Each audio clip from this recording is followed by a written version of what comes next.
Hello everyone, তোমাদের সকলকে welcome জানাই আমার আরো একটি নতুন ব্লগে। আজকে আমি চলে এসেছি একটা অন্নপ্রাশন বাড়ি। এই পুচকুটারই আজকে অন্নপ্রাশন ছিল। এসে চোখে পড়লো এই আইসক্রিমের স্টলটা। এখান থেকে আমি একটা চকলেট ফ্লেভারের আইসক্রিম নিয়েছি। তারপর এখানে আমার বন্ধু চলে এলো আর এসে একটা আইসক্রিম রেডি করে দিতে বলে। এটা কিন্তু আমাদের মতো নর্মাল আইসক্রিম না, এটা এখন ওর জন্য স্পেশাল আইসক্রিম রেডি হচ্ছে। স্পেশাল তেমন কিছুই না, আমাদের যেরকম একটা করে ফ্লেভারের আইসক্রিম দিয়েছিল ওর সেখানে দিয়েছিল 3। ওর আবদারই ছিল এখানে যে কটা ফ্লেভার আছে সেই সব ফ্লেভারের ক্রিমগুলোকে দিতে হবে। তো বন্ধু তো আমার ভীষণ খুশি আইসক্রিম পেয়ে। চলো এবার আমি আমার কুলফিটা খাওয়া শুরু করি। আমার কিন্তু চকলেট ফ্লেভার ভালোই লাগে, তোমাদের কেমন লাগে অবশ্যই জানি। আইসক্রিম খাওয়ার পর চলে এলাম একটু পুচকুর সাথে দেখা করতে। আজকে এরই অন্নপ্রাশন। পুচকুর সাথে দেখা করার পর এখন আমরা বসে পড়েছি খাওয়ার টেবিলে। চলো তোমার সাথে সব মেনুগুলো আজকে শেয়ার করবো। প্রথমে এখানে দিয়ে দিয়েছে কচুরি আর তারপরেই চলে এসেছিল চানা মটর। সত্যি কথা বলতে এটা কচুরি ছিল না লুচি ছিল আমি ঠিক জানি না, দেখতে লুচির মতো কিন্তু খেতে লেগেছিল কচুরির মতো। এবার তোমাদের যার যেটা সুবিধা হয় সেটা তোমরা ভেবে নিও, তবে খেতে ভালো ছিল। আর চানা মটরের সাথে খেতে তো বেশ ভালো লাগছিল। তো ছোট্ট করে একটা বাইট বসিয়ে দিলাম কচুরির সাথে চানা মটরের।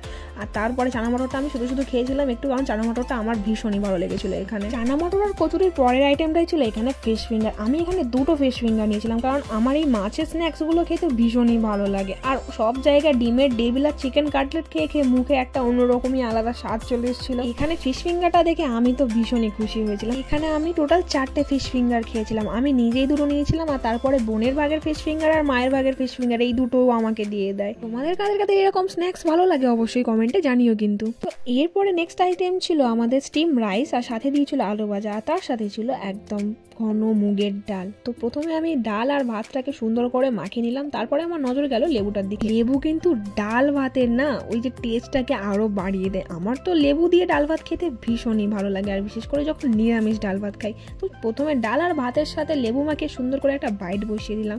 তারপরে সাথে নিয়েছিলাম একটু আলু ভাজা।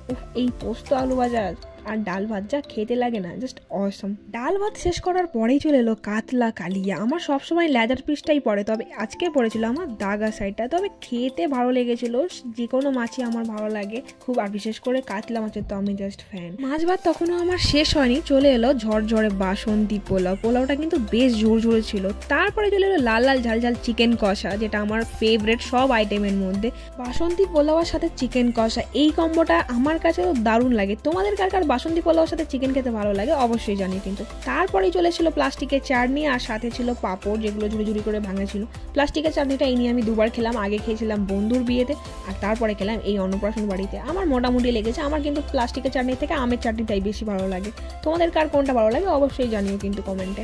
পরের আইটেমই ছিল আজকের মূল আকর্ষণ, মানে পায়েস ছাড়া অন্নপ্রাশন বাড়িতে কমপ্লিট হওয়ার নয়। তারপরে ছিল রসগোল্লা। তো পায়েস আমি অন্নপ্রাশন বাড়িতে এলে কিন্তু মিস করি না। নর্মালি পায়েস খাই না, বাট অন্নপ্রাশন বাড়িতে এলে কিন্তু আমি পায়েস খাই। আর এখানকার পায়েসটা সত্যি খুব সুন্দর হয়েছিল, যার জন্য আমি পুরোটা কমপ্লিট করেছিলাম। তারপরে খেয়ে নিয়েছিলাম একটু রসগোল্লা। তবে এই রসগোল্লাতেই শেষ নয়, এরপরে আমি একটা আইটেমের জন্য ওয়েট করে আছি।